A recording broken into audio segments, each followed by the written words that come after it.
You don't see the slides? Give it a second. All right, go ahead and switch down to the next one scene.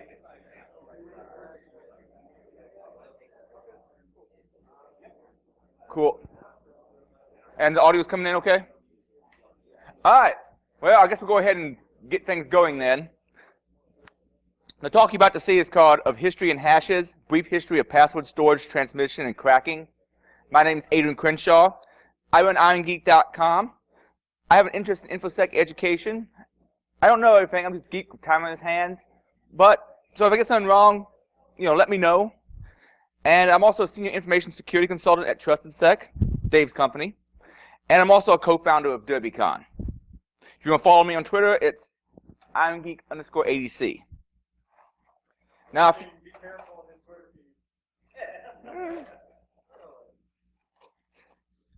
a lot of Unicode.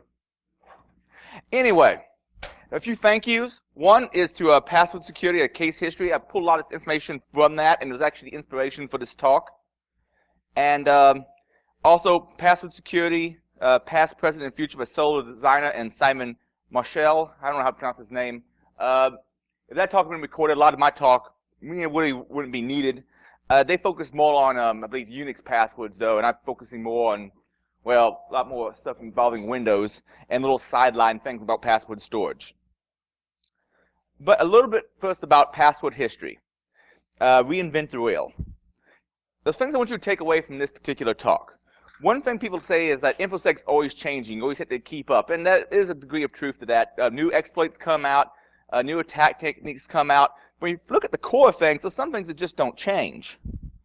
Some mistakes are made again and again. The thing I like to say is, well, software vulnerabilities generally get patched, but bad design decisions and reoccurring configuration mistakes are forever. For instance, MS-08067 is hopefully will be patched on most systems by now. There's exceptions, but that eventually gets patched. However, if someone's choosing a silly password like password123 and someone having bad password policies, that's going to be around forever. People right-clicking and saying, well, we'll share this drive out to everyone with read-write rights, because that's the easiest thing to do, rather than figure out what permissions to give individual people. That's going to keep happening forever. So you see a lot of mistakes that happen over and over again.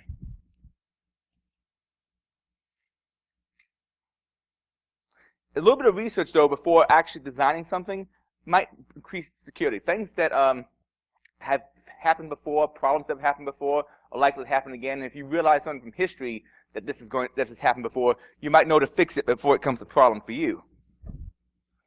So, a little bit about password history. In ancient times, centuries would be using things called watchwords. So you know whether or not someone was of your particular tribe, your particular army. You would challenge them, they had the right watchword, and then you know to let them pass. This is written up by Polybius in one of his books. He lived approximately 200 to 118 BC. And this particular Greek wrote out exactly how the military would exchange the watchwords at the beginning of each day and get them transferred from one division to the next division to the next division. Also, you can look at things like references in the Bible that aren't quite watchwords, but are similar.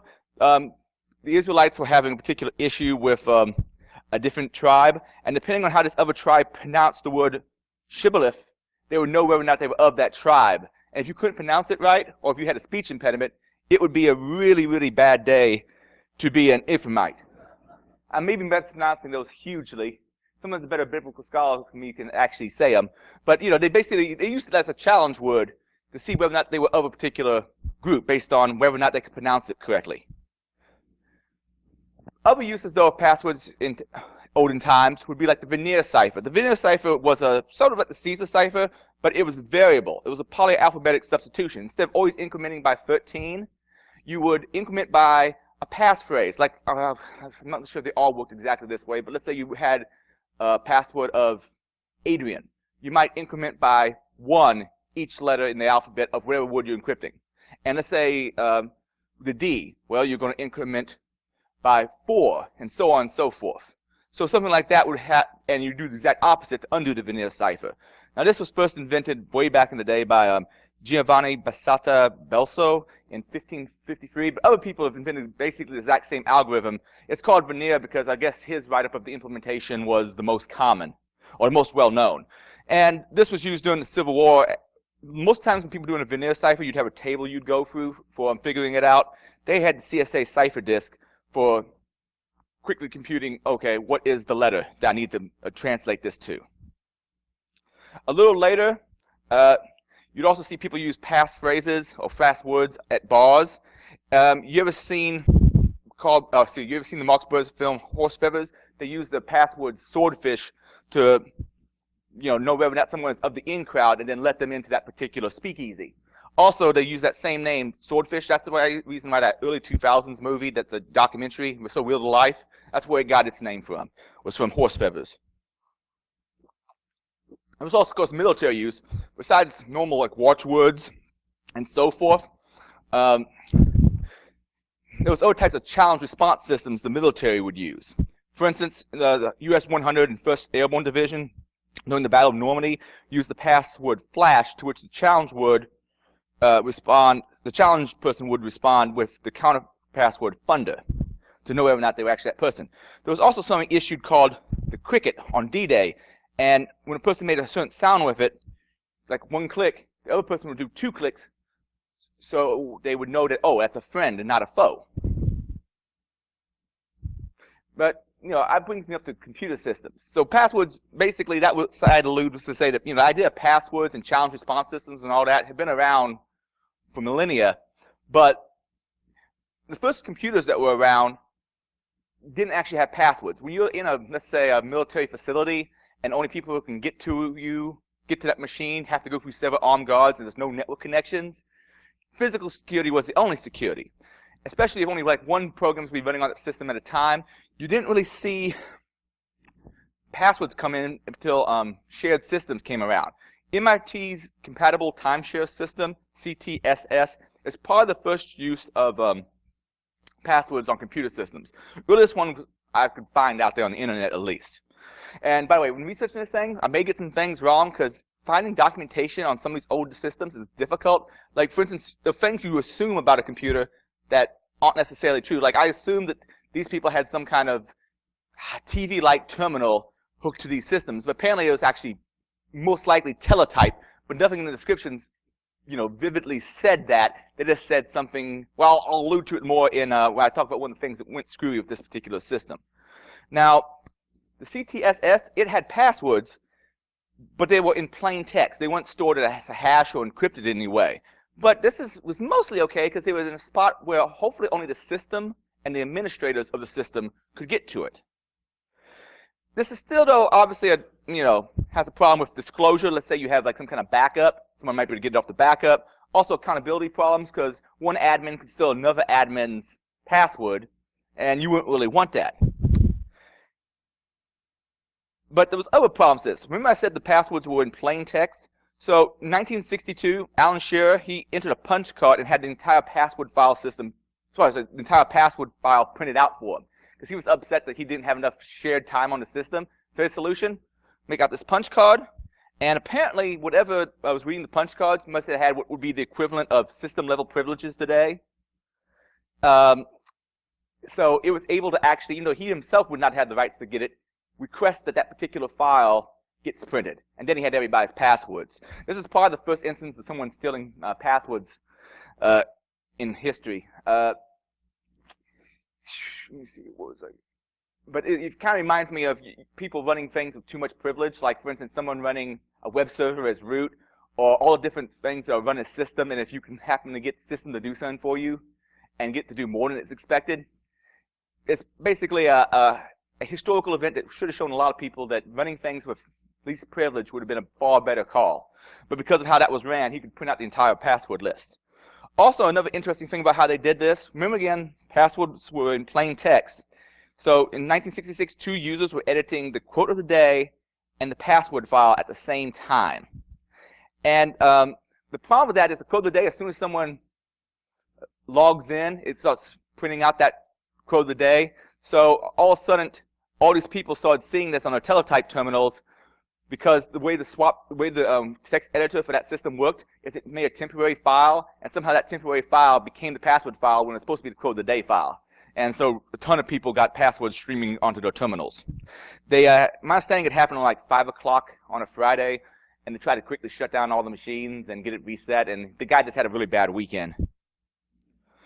Systems like the previous one I mentioned from MIT led to Multics and Unix.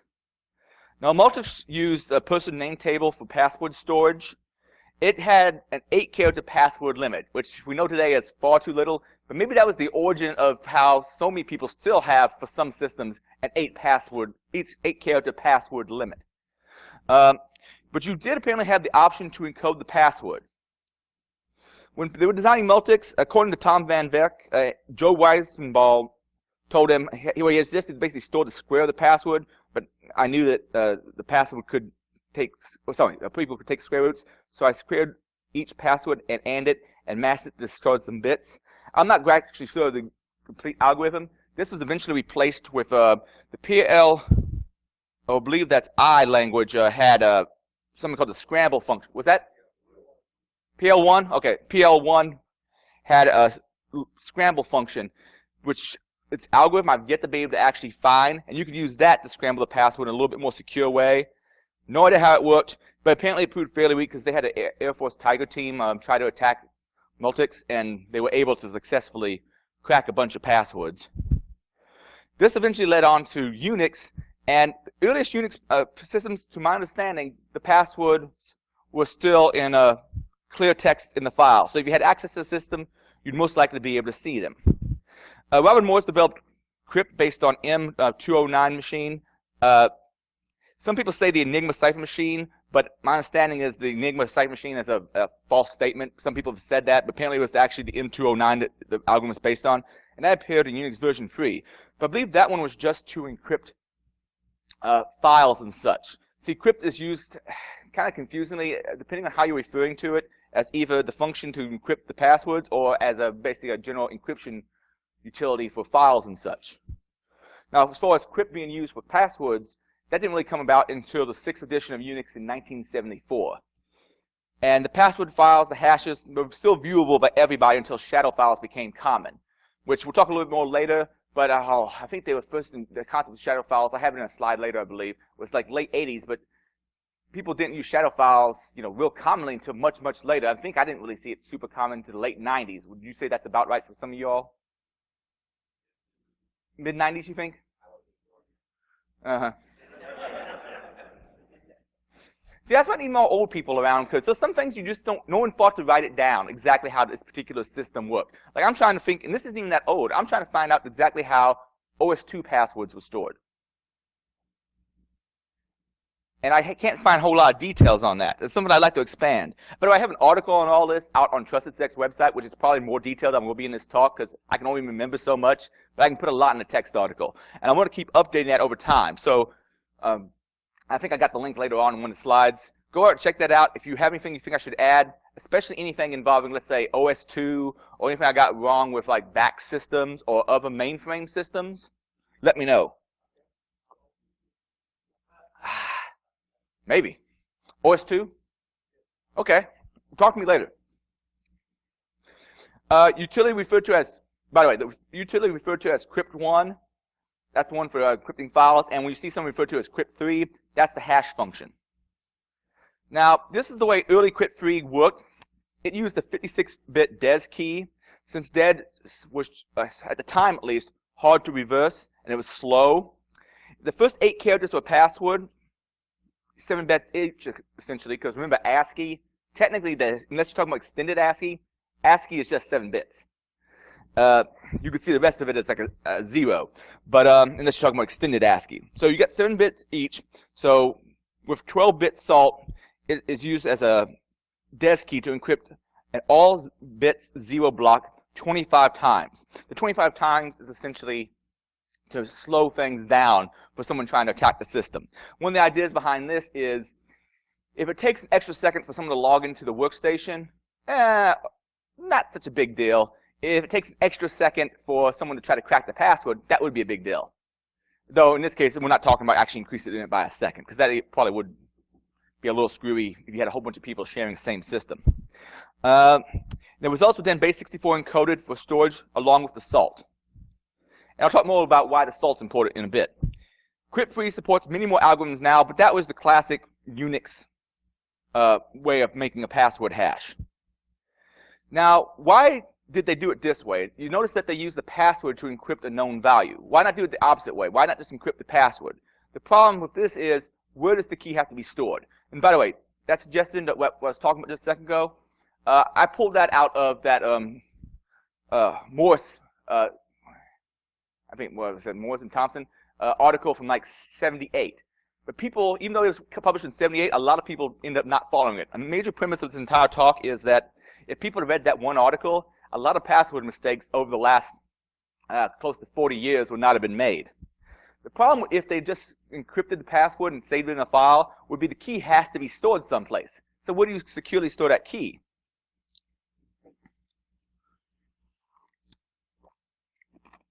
The scheme of taking a known value and encrypting it with the password instead apparently came out of time-sharing computer systems by M.V. Wilkes in 1968. So that concept's been around for quite a while. So basically making a hash of it. But not everybody took this advice. Even though this concept has been around for a long time, some people do simply encrypt the password and store it someplace. But that causes all sorts of problems. If you're always using the same password, you can do known plain text graphical attacks, or you can just go looking for where they store the password, or you can look in the source code. To give you three quick examples of where this is coming back to bite people is GPP password, syskey, and VNC. So to remind you about how all those working, this is why just encrypting with a known password is bad.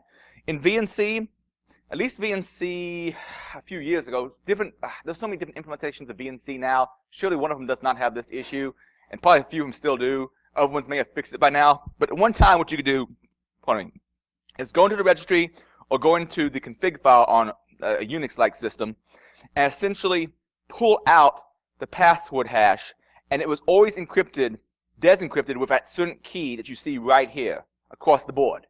So if you could get any kind of physical access to the system, you instantly had the password, and that was the same for every implementation of VNC at one time. Like I said, I'm pretty sure some people have fixed that. My examples here was from Ultra VNC, but I took these samples quite a few years back, so hopefully they don't do it that same way now. That's an example of why just encrypting passwords is bad. GPP, gather group policy preferences, group policy preferences passwords. This is something that Microsoft put out there to facilitate being able to set passwords on workstations and such. And when you set the password that you want all these workstations to have, you actually do encrypt that password and put it out there in a GPO. The problem is Microsoft published the key for that. Now since everybody knows the key, the first thing a pen tester does if it gets any kind of access to the domain, it just has to be a basic user. They can go out there, grab the files off of the sys volume, and then since they know the key, unencrypt that particular password. Now they know the local admin password for a whole bunch of machines. Once you know the local admin password for a whole bunch of machines, you just start connecting to every single one of those using, let's say, PowerShell exec. Then you see if there's any admins logged in any place using Mimikatz and dump the admin's password, and then you can attack more machines and so on and so forth, and it just keeps going. There's also the tools out there for doing this. Metasploit has a module for harvesting these underneath its post-exploitation section for gathering. And PowerShell PowerSploit, you can use git GPP password to do much the same thing. There's also more manual ways. Let's say you only have a Unix box of some kind there, Linux box, let's say, on the network. You can use SMB client, connect, grab everything from the sys volume, recurse through everything. Recurse, prompt off, mget policies, exit. That's all the commands that actually grab all the files off of that particular sys volume. Then you can grep for C password. And then after you got that, you can use the GPP decrypt utility to actually decrypt what you find. Now, what is a hash? I mentioned a hash. So, a hash is essentially applying a mathematical formula to a string to get a shorter number or string. Desired properties of a cryptographic hash are so forth. One, is pre-image resistance. This is a one-way function. Basically, if you have a hash, you don't want it to be reversed. I guess you could say, just you go by the definition, applying mathematical formula to a string to get a shorter number of string. Well, it wouldn't be a shorter number of string. It'd be the same length. If you did a base, let's just say you did a ROT 13 on it, but it's quickly reversible, so it definitely wouldn't fit pre-image resistance. But the idea is, given a hash, you can't easily reverse it to what was put in to get that hash. For instance, I guess a really bad hashing function would be just cut in half whatever it was that was inputted as input. Second pre-image resistance is the next thing you want in a cryptographic hash function. With any given input, it should be hard to find a different input that hashes to the same value.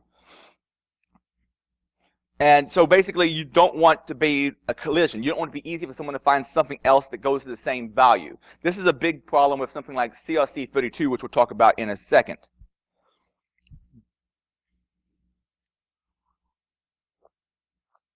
Then there's other things like collision resistance.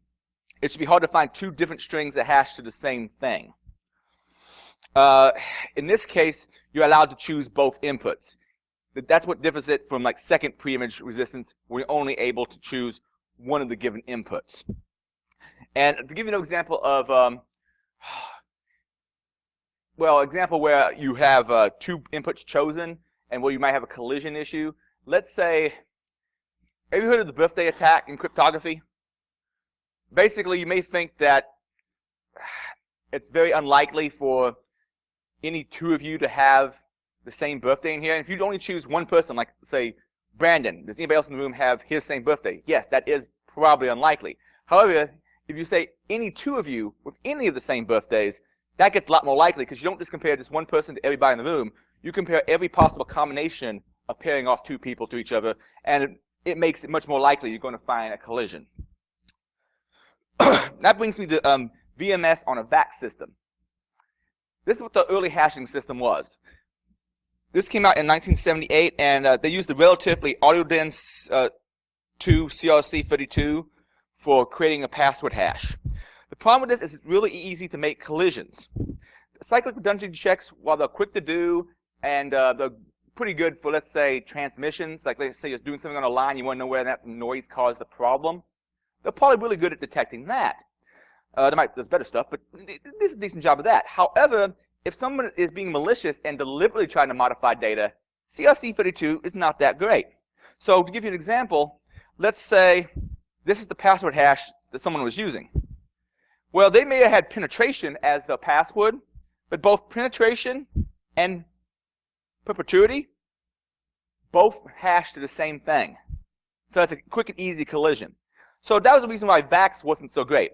The authentication algorithm would not care which password you entered as long as the hash was right. Because remember, what it's doing is you're entering the password, it's making a hash, then it's comparing that hash to a table and say, oh, it's the right hash? Then you must have the right password.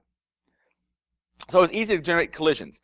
With version 2 in 1980, they began using the Purdy polynomial-based algorithm, which was apparently much more secure, but I haven't found a whole much on it.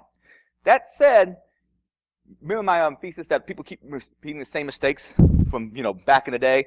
They found out this problem in 1980, but when Microsoft implemented their particular CRC32 algorithm for storing password files, storing passwords for Outlook PST files, they used CRC32. There is actually a tool from Nearsoft that you can use to try to crack password-protected PST files, and it doesn't actually give you the password the person put in. It just gives you other potential passwords that should work just as well, because it's really easy to make collisions. To give you examples of some other hashes, you can see some MD2, MD4, so on and so forth. There's a ton of different ways that people store a password. In this case, I took the password badpass and ran it through all the different hashing algorithms to give you an idea of what you're looking for. Now, different improvements can be made to hashing algorithms and have been over time. One is slower algorithms. Remember how I mentioned that the classic Unix way of storing a password, they did it 25 times. Newer systems, they do it a lot more and they use better hashing algorithms. I believe the SHA-512 version of Crypt uses it 5,000 times by default. So more iterations, slower algorithms. Over time, people found faster and faster ways to implement DES, and you do it in hardware, it became much, much faster. So slower algorithms became useful. Also, of course, salting it. And, and the point of salting, back in the old days, they had a 12-bit random number tacked on to increase the search space by 4,096 times. Now that you have 128-bit, that's increased more. The reason we salt it is, let's say both Ben and I have the same password.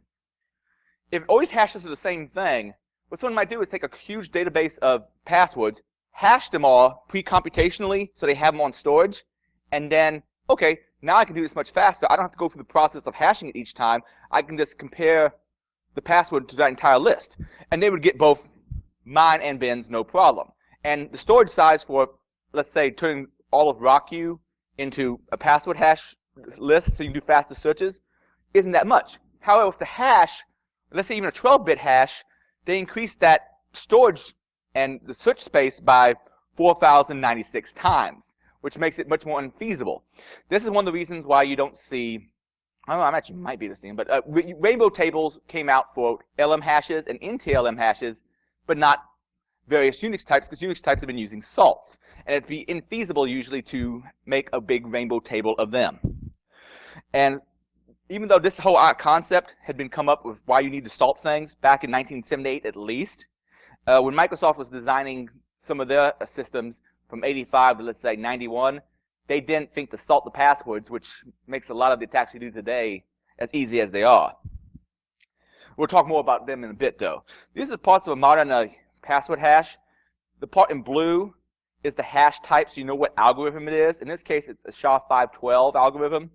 The green is the salt that's going to be used with the algorithm to make sure if we both have the same password, it's not always going to come out to the same thing. And the red part is the resulting hash of the password with the given salt. And you see there's a whole bunch of different algorithms, but most modern systems I've seen, at least as far as Linux is concerned, seems to be SHA-512.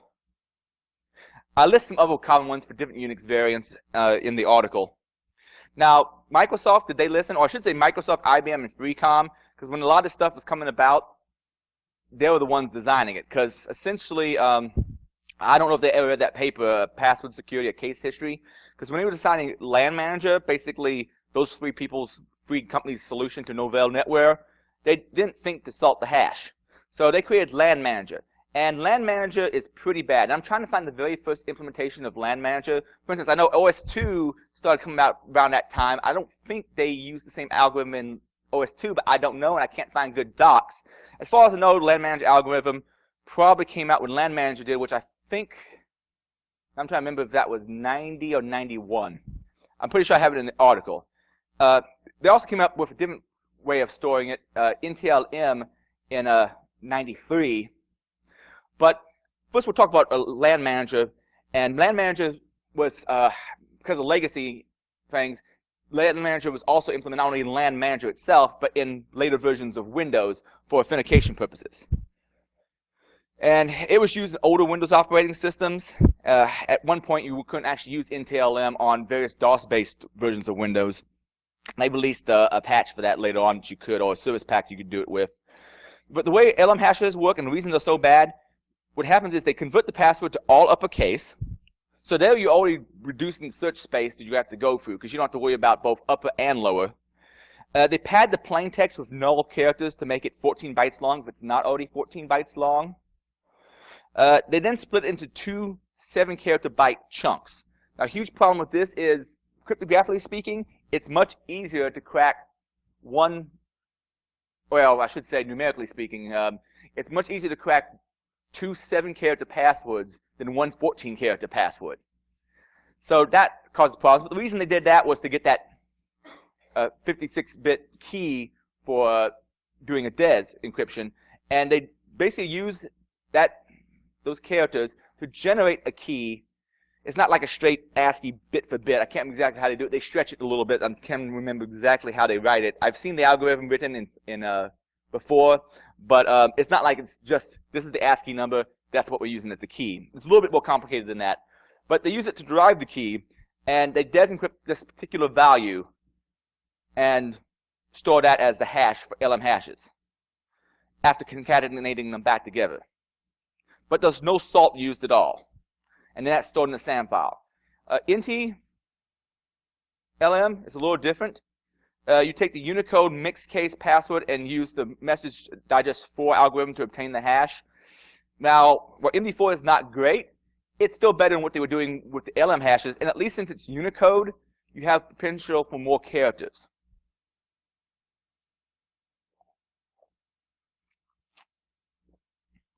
So you don't have to worry about the lowercase issue, or sorry, all uppercase issue of LM. Also, they didn't store the password in the hash, sorry, the hash in the SAM file as before. So that's a problem with those two types of passwords, hashes, and if they'd read the paper from 78, they would have known not to do that. So reinventing the wheel. Now password cracking really starts taking off in the 90s, but there are precursors to this. And I kind of give credit to this, to the concept of Wright's Law. Now Wright's Law is named after Joshua Wright, and essentially it's stated this way: security will not get better until tools for practical exploration of the attack surface are made available. So until tools are around to do certain kind of attacks, no one's going to try. If it's not cheap enough to do, there's also, for instance, there's all sorts of wireless attacks that people are researching now that have been around for a long time, potentially, but no one had the tools to actually try them until people could do software-defined radio like HackRF, or, for instance, Bluetooth. There's a lot of Bluetooth insecurities that have been around for a long time, but no one had the tools to explore them until Ubertooth was invented and people could afford to actually do that. If you want to talk about some of the password problems, until a lot of people had home PCs to experiment with for themselves, they really didn't have the tools to play around with this. Oh, not to be confused with another Wright's Law, which is unrelated to what I'm talking about right here. At least not directly. All right. As password cracking kind of moved along, I said it mostly took off in the 90s, but there are precursors to that. For instance, the Morse worm. Remember Robert Morse, the guy whose article I keep talking about? He had a son, Robert Tappan Morse, who was a chip off the old cipher box. What he did was he invented a worm because he wanted to experiment with network connectivity and playing around. So he created this worm that, amongst other ways of spreading, would actually try to crack crypt-encoded passwords on Unix boxes, and then use them to spread to other boxes around the network. And it got quite successful in 1988 and started passing itself around. But that would be an example of a password cracker actually built into malware to help itself spread. But the earliest instance of, some kind of organized password cracking for the sake of fun of doing it, there was actually a contest that must have took place in 82, because there's a Usenet post from 83 where someone was announcing the second official Unix password cracker contest. So these people were organizing a password contest to see who could crack the most passwords the fastest. But it really didn't take off, I said, I don't think, until closer to the 90s. One of the earliest password cracking tools that you'd find that was like general use, something that you could easily just go out and get, something that wasn't like homebrew or anything like that, or passed amongst people, was probably Computer Oracle and Password System, part of COPS by Dan Farmer. It included a tool called PWC for cracking those classic Unix passwords. That came out in 89.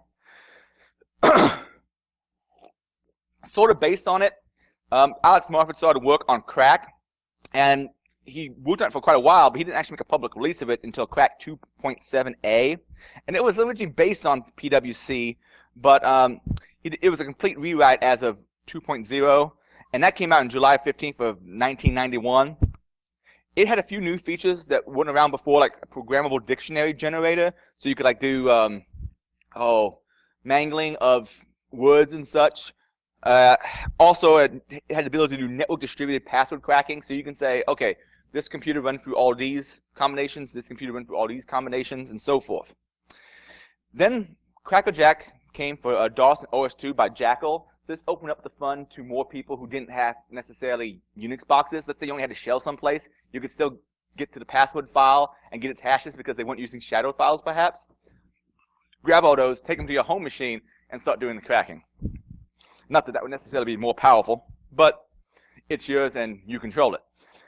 Then finally, well, not finally, I got a lot more coming, but John the Ripper by Solo Designer came about, and this is still in wide use today. Now, the first version that was released was a DOS version, but the code is very portable. I believe he was using Cygwin, and it's been ported to many platforms since. Originally, it was also just for Unix passwords, but it's now being used, now has so many different algorithms, especially if you install the Jumbo Pack. I don't know much of any kind of password hash that they don't have implemented in it. Someone can surely find one, but it has a wide breadth of field when it comes to what password hashes it can crack. And it even has neat features where you throw it at a password file, it'll look at it and automatically know what kind of password it is based on what's there. Eventually, shadow file became more and more popular. Now, shadow file, it basically moves the hashes out of something that's readable by everybody to a file that you have to have root privileges to be able to get to. Now, the first implementation of shadow file that I know of was System 5 Release 3.2 in 1988, but didn't really seem to take off immediately. Someone here said mid-90s. I'm pretty sure I noticed some systems in the late 90s that still weren't using shadow files, but it started to take off over time, and I think one of the reasons it started taking off over time, someone on Twitter told me basically it's because of Unix standardization projects. I have a pet theory that maybe part of it was there was so many password crackers coming out at that point, and so many people had home PCs powerful enough to do password cracking, that it was like, oh, okay, maybe we should implement shadow files for all these people at universities and such that have shell accounts. Might be a good idea. Windows cracking software, it took off a little bit later. Jeremy Allison released the first version of PW Dump on March 24th, 97. But he just had something you could dump out the password hashes. You wouldn't necessarily be able to crack with that. However, NT Crack by Jonathan Wilkins was announced on news groups in March 28th, 1997, not too long after that. And what it did would it allows you to crack those LM hashes I was talking about before that are so weak. Now, let's say you didn't have LM hashes.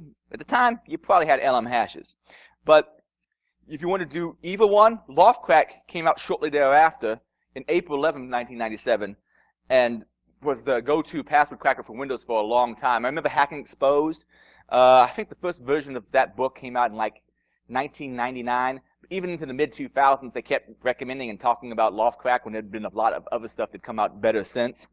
But that really opened up the way for people doing password cracking on Windows. Well, Microsoft noticed all this, and they issued Windows NT for Service Pack 3, and this introduced syskey. And this was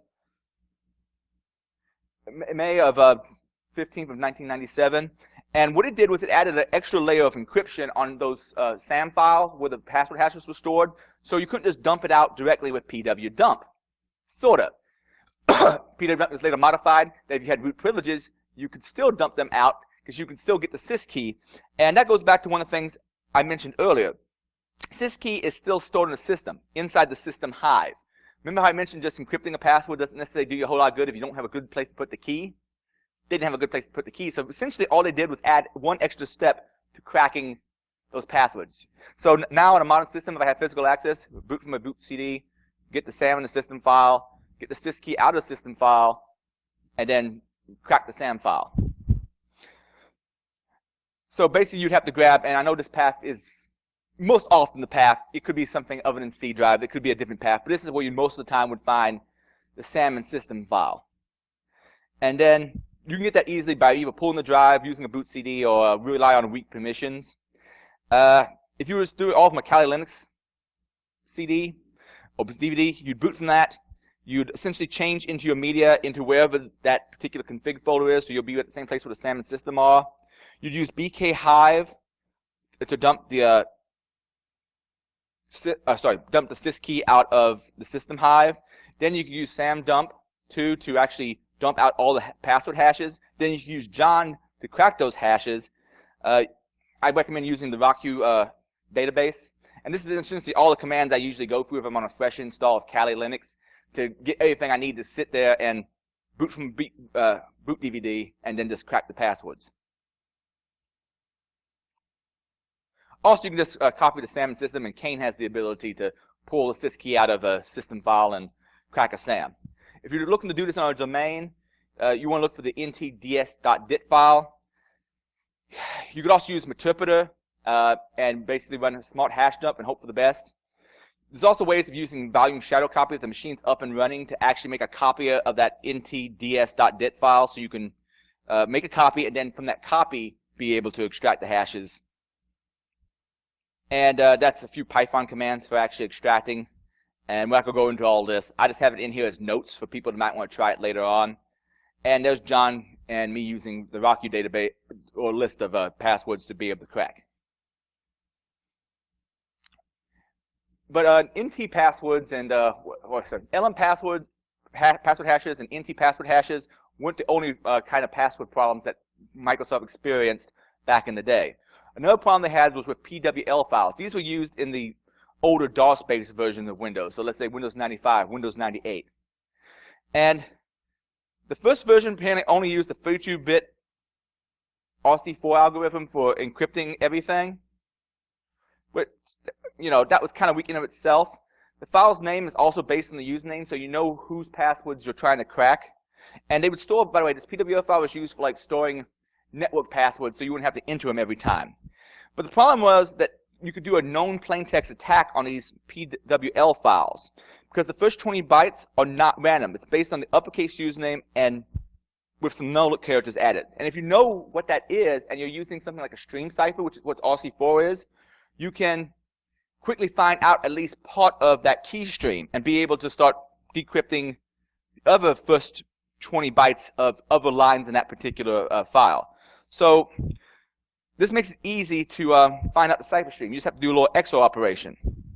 And they use this RC4 algorithm over and over again on multiple entries in this particular PWL file. So since you knew part of one of them, you could find the results in the other sections as well. To give you a better idea on how this works, and this is not using RC4, this is just using a simple XOR and assuming I made binary data out of the text. But it's easier to illustrate than using RC4.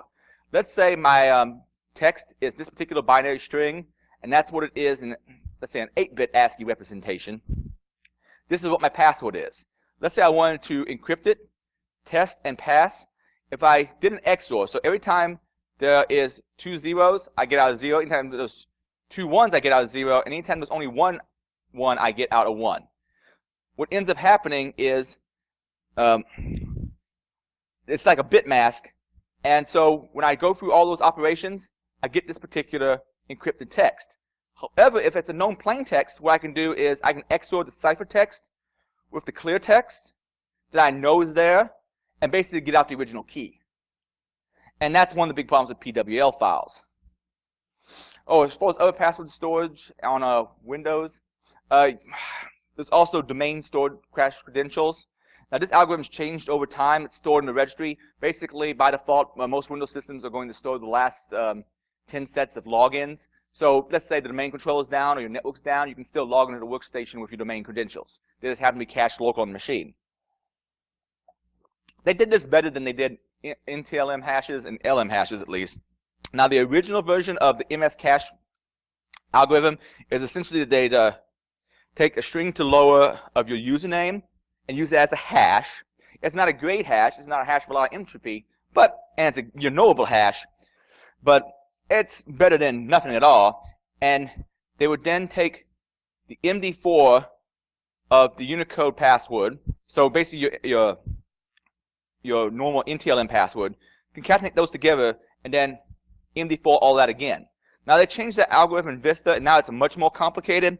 They take the original DCC1 style password hash, and they then use the PBKDF2 hash function to use it, and a bunch of algorithms I don't necessarily understand. They do it like 10,240 times, then truncate it to 128 bits, and then use that and store it, which became computationally a lot harder to crack. And I started using that, I believe, in Vista. Now, sort of related to all this is sniffers. You ever wonder why there's so many so many plain text protocols out there? Why didn't anybody think to stop this before? Well, if you think about it, when were some of these protocols invented? Telnet was born in, what came out originally in 1969. FTP was invented in 1971. And back then, most of these networks were small and trusted, and people weren't necessarily thinking about, live looking at the wire and seeing what's passing. And back in the day, this I think it was like in the late mid-80s, when a network card cost $650. Not many people necessarily had them. This goes back to that Wright's law. Until people have something to experiment with, people aren't going to develop the tools necessary to actually test the security of it. Because, for instance, I want to do some research on some of these these electronic locks that are out there. But just for doing simple research, I have a hard time willing to spend $250 on just a door lock I'm never going to use again. Actually, I'm kind of thinking about doing it. Just having my lockpick village. It'd be kind of neat. But this all changed when people started having tools to play with things. So in 1987, TCP dump was invented. So that put the ability to start doing some network sniffing in everybody's hands. And so things like SSH were invented so that you didn't have to use Telnet or other insecure terminal protocols. And that came about in 1995. Over time, people started developing better sniffers for certain tasks, like dsniff. TCP dump itself, you could watch what was going on and say, okay, I know that's the Unix password based on what's around it. Things like dsniff would actually look at the protocol and just give you just the parts you want, like just the usernames and just the passwords. EtherCap in 2001 added even more features. I don't know about more, but as far as being both a sniffer and an ARP poisoner and having some other utilities built in, I think EtherCap has a few more things going for it than dsniff. Dsniff, I believe, it came with ARP spoof, so you could use that for ARP poisoning and redirect traffic through you. Which tool you use? I usually use dsniff just for simplicity on a lot of things, if I just want to prove a point. But yeah, purpose-built sniffers like those for security came out. Despite that they knew about people using sniffers for quite a while, when the HTTP basic algorithm was being invented, I'm assuming sometime in the mid to early 90s, they went incredibly simplistic with it. They took the username and the password, and instead of doing any kind of actual encryption on it, they basically just base64 encoded it. But since it's base64 encoded, you just quickly reverse that without any issues. Now, they did come up with Message Digest a little bit later on, which was more secure. That actually did do a challenge response system. Also, another event that was happening in the late 90s to mid-2000s, MD5 became really popular for web applications because people were developing a lot of web applications in PHP. PHP is a very easy programming language to learn. It's pretty powerful as far as you can get someone's library to do something, someone else has already written it. It's very user-friendly, but also allows the user to do what they want, and quite often what the user wants to do is a mistake. I was making a project many years ago, German Dream's taken over since, but Mochila, which was a deliberately vulnerable PHP application. And that was incredibly easy to write the first version of. Because writing an insecure PHP application, yeah, my understanding of some development environments, like let's say ASP.NET, you have to work at it a little bit because it kind of shoestrings you into making you not do stupid things. Not that people don't still, but PHP, you said you want to do something, it'll let you do it. But MD5 became popular because PHP crypt function was not platform portable. It didn't always work on the same on all platforms. Maybe like Windows and Linux, it would be different. MD5, however, was. Also, there was US export restrictions still on DES-based crypt3, so people started using MD5. The worst thing about how to use MD5, though, wasn't so much they were using MD5, was that they were using no salt on it. Just a simple MD5. So you could make a big old table of pre-computed password hashes and quickly check, oh, is that password hash in here? Yes, it is. One of the things I would do, and I don't recommend doing this on an actual professional pen test because you really don't want to be sending your client's password hashes out on the internet, but sometimes you'll find a password hash, just do a Google search for it. And someone someplace may have cracked it already and it'll come up for you. I only recommend doing that for a fun lab environment, though.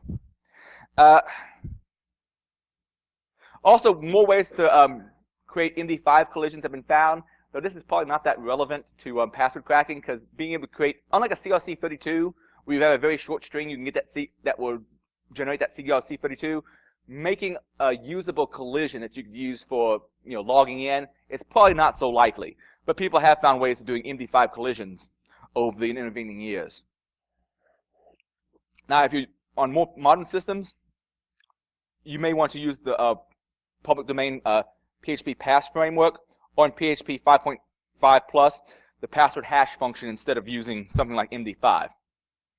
Another thing that really became popular in the early 2000s, mid-2000s, was time memory trade-offs. I kept talking about rainbow tables. Rainbow tables is essentially a more efficient way of storing password hash lookups than just a flat text file.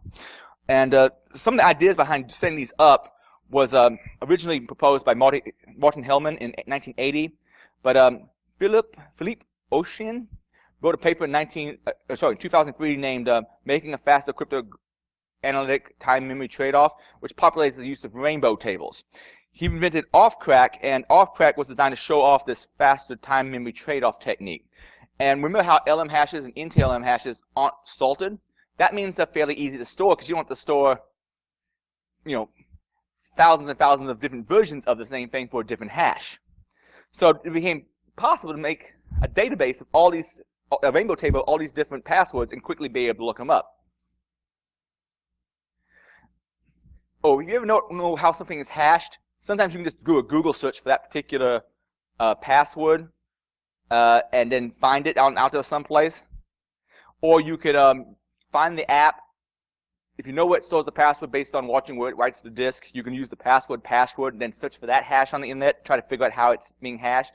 If you ever get to the source code, you can try to figure out how it's hashed. If you're good of a debugger, you can figure out how it's hashed. That slide was probably something I left in from an earlier talk that was more about actually hands-on cracking and not so much about some of the history. Another thing that became popular in the 2000s, but was known about back in the 90s a little bit, was the idea of passing the hash and similar tools. A simple challenge response system requires a secret shared by client and server. And in this case, they're not actually using your password as a shared secret as much as they're using your hash as a shared secret. Back in 1997, someone had a bug track ID 233, and they basically discovered that how this works. If you had the hash, you could use that to authenticate without having to have the password necessarily. And Paul Ashton made that post to NT Bug Track, and he also made a modified Samba client where you essentially take a hash and input it as how you're going to authenticate. So instead of using the password, you use the hash, because that's what the challenge response system was actually using. Later on, Jomo Kuhn released a Samba, spelling issue, patch for PTH for patch the hash in 2003. Support for Metasploit wasn't added until like 2007 by Kurt Grutschmacher. I love some of these names. Grutschmacher. And so basically, now if you just had the password hash, you compromise one box, you dump the hashes, you can now use that password hash without ever cracking it to start attacking other boxes on the network. MSVCTL by Johannes Grumbel came out in 2007 to allow you to do similar things. And the Pass the Hash Toolkit by Herman Ocho in 2007. So even though this has been known about since like about 97, it didn't seem that the tool really took off until later on. Actually, I think Jomo Kuhn, that's one of your guys, isn't it? Joe Monlock? Oh, Joe Monlock. Yeah, he was one of the first people to actually implement something that some pen testers were actually beginning to use. But even though it was known about then, and then people started working with it in 2007, you didn't really see it take off until, people knew about it and using it a little bit in 2003. You didn't really see it take off until 2007. Basically, the way Pass the Hash works, let's say when you're authenticating, and you're negotiating something, you negotiate what authentication protocol you're going to use. And those LM challenge response, NTLM version 1 challenge response, NTLM version 2. This isn't like you're using Kerberos. This is only used in certain circumstances, like let's say direct IP to IP communications as opposed to going via the host name. But if it's like two machines in the same domain, if it's one IP being used as the naming convention to another IP, it falls back to like NTLM. But let's say the two boxes negotiate how they want to do the authentication. Once it's agreed on, a challenge is sent to the client. Using a shared secret that both the client and server knows, a mathematical process is used on that nonce, that challenge, and then sent back. If they both compute the same response, the server is obviously going to think, okay, he must know the password. But in reality, the shared secret actually was the hash. So if you have the hash on this system, and it matches the hashes for the same account on this system, you'll get in. And let's say these systems is not necessarily a server and a client. Let's say they're both workstations. More than likely, people have imaged the systems, and they haven't bothered to make unique local administrator passwords. So you get the local administrator password on one box and start scanning the network. You're going to find another box that's using the exact same password hash. And you never have to crack the hash, but you can still compromise those other boxes. So the way that works is you crack one box, you scan for every other box where that username with that particular password hash lets you in, you keep looking for, or if you're a local admin, you start installing things like sniffers or keystroke loggers, or you just look for some machine out there where an admin is logged in, a domain admin. Then you take their credentials, and you just repeat ad nauseum. I was also doing past hash tools, as I mentioned before. It's now built into Metasploit and Meterpreter. There's also Windows credential editor, which I use from time to time. If I want to basically not join a Windows box to the domain, but want to become a particular domain user, I use Windows credential editor, the -G option, and the password. That will give me back out the password hash I want to use. Now, I'm just still the password hash from the local account, the local SAM file. I wouldn't be doing that part. And then I can just say who I want to impersonate by using username, domain, and then that particular password hash. There actually was one time we used this. It was really useful. Someone had, we had the hash, but we couldn't directly input it. So we used this password generator, because the hash they had was, it originally had, a yen symbol, yes. And that totally messed with us. And so we ended up actually having to generate the hash to use it instead. We had let me get that right. We had the password, but we couldn't enter it easily, so we ended up generating the hash so we could. And then as the 2000s went on, late 2000s, Mimikatz came about, and this problem has to exist for a while, but people really didn't start looking into it till later on. Apparently, the plaintext passwords are stored in the LSAS process's memory to facilitate a WDigest and SSP authentication for users that are currently logged onto the system. Benjamin Delph, also known as GentleWiki, he wrote Mimikatz in 2007 so he could experiment with Windows authentication. And this allows you to, let's say, if you get system privileges on a Windows box, actually dump the plaintext passwords out of memory. And then you can just use those passwords wherever you want. My understanding is they have fixed this in Windows 10, according to what Ben was telling me last night. But Windows, everything else, Windows XP, Windows 2007, Vista, and so forth, up to 8 even, you can still do it. Also, what became popular in the later parts of the early 2000s. How do you even say that? What do you call those? The Audis? The later part of the Audis? Yeah, GPUs cracking became popular. Now, GPUs are less versatile than CPUs, but they are really good at doing a lot of things in parallel. Because of how they're used to process graphics. Back in 2007, Elcomsoft probably made one of the first GPU cracking software projects, and they were able to use the GPU for actually cracking the passwords. Eventually, things like OCL Hashcat and CUDA Hashcat came out in around 2010, and actually that was used by Martin's team at DEF CON. I think the DEF CON that was happening in 2011, I think, to great success. May have been the 2010 team. I'm trying to remember. I have it in the article. Eventually, also John the Ripper, with version 1.7.9, with Jumbo Patch 6, added support for doing GPU cracking. And by the way, this is the GPU cracker that TrustedSec had built a couple years ago. Now, I want to keep expanding that article I mentioned, and I'm not sure what I would add to it. A few things I might think about adding to it as people add new features out there are honeywords and honey tokens. The idea behind a honeyword is essentially you put out a password and you make sure it gets sort of like a honeypot. You make sure if it gets leaked, you know if anybody ever used it. So you might have an account that's called admin, but it's not necessarily really an admin, and anybody ever uses that particular password any place, you know someone's compromised something and to look out. A more advanced version of this would be Aerostats passwords. This is something some guys came up with at Purdue, including Spath.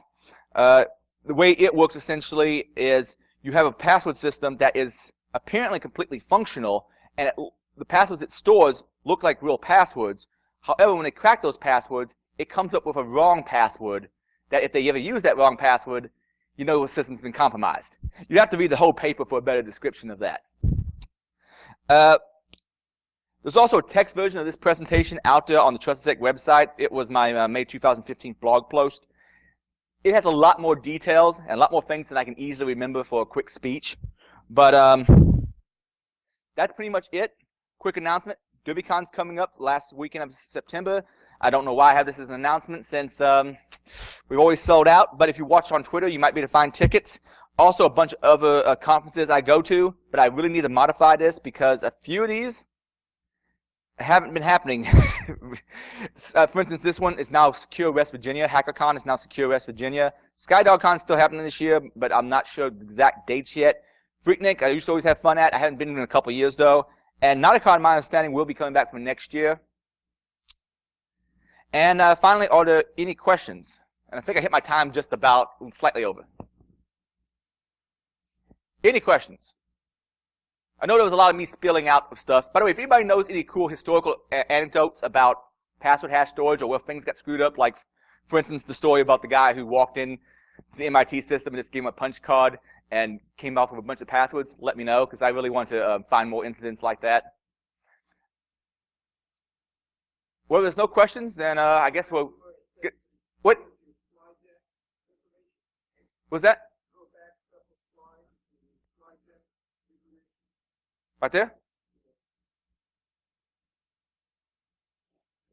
All right.